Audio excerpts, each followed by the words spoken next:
Case ഒതുക്കാൻ കൈക്കൂലി ആവശ്യപ്പെട്ടെന്ന് ഇഡിക്കെതിരെ കൂടുതൽ വെളിപ്പെടുത്തൽ വന്നിരിക്കുന്നു. ഇഡി ഉദ്യോഗസ്ഥർ 2 കോടി രൂപ ആവശ്യപ്പെട്ടെന്നും വഴങ്ങാതായപ്പോൾ സ്വത്ത് കണ്ടുകെട്ടി ദ്രോഹിക്കുമെന്നും ബിഷപ്പ് ജെയിംസ് ജോർജ് 24 പറഞ്ഞു. ചോദ്യം ചെയ്യാനെന്ന പേരിൽ തന്നെയും ഭാര്യയും വിളിച്ചു വരുത്തി ഉദ്യോഗസ്ഥർ അപമാനിച്ചെന്നും ബിഷപ്പ് ജെയിംസ് ജോർജ്. ഇഡി ഉദ്യോഗസ്ഥർക്കെതിരായ കേസിൽ ഇഡിക്ക് തന്നെ പരാതി നൽകിയതാണ് തനിക്ക് പറ്റിയ പിഴവെന്ന് പറയുകയാണ് bishop James George. Satyaveer Singh, Kollam സ്വദേശി മോഹനൻ, ഒരു വനിതാ ഉദ്യോഗസ്ഥ എന്നിവരാണ് തന്നോട് പണം ആവശ്യപ്പെട്ടത്. പലതവണ ഏജന്റുമാരെ വിട്ടു. രാഹുൽ, വിപിൻ എന്നിവരാണ് ഏജന്റുമാരായി വന്നതെന്നും ജെയിംസ് ജോർജ്. ആദ്യം ചോദിക്കുന്നത് അലി എന്ന് പറയുന്ന തിരുവനന്തപുരത്തുകാരൻ ഒരു ഏജന്റ് ഈ കേസ് സെറ്റിൽ ചെയ്യാമെന്ന് പറഞ്ഞ് എന്നെ തിരുവനന്തപുരത്തേക്ക് വിളിപ്പിക്കുന്നു.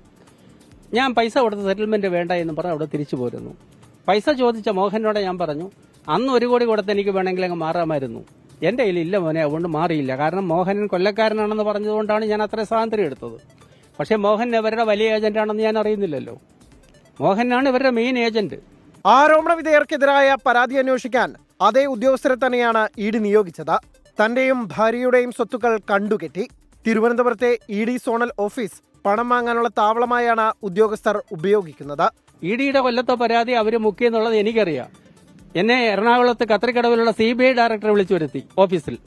അവസാനം എല്ലാം പറഞ്ഞു, തിരുമേനി പറഞ്ഞ എല്ലാം ശരിയാന്ന് പറഞ്ഞിട്ട് പറഞ്ഞു, കേന്ദ്രത്തിനെതിരെ നടപടിയെടുക്കാൻ കേരള പോലീസിന് പറ്റത്തില്ല.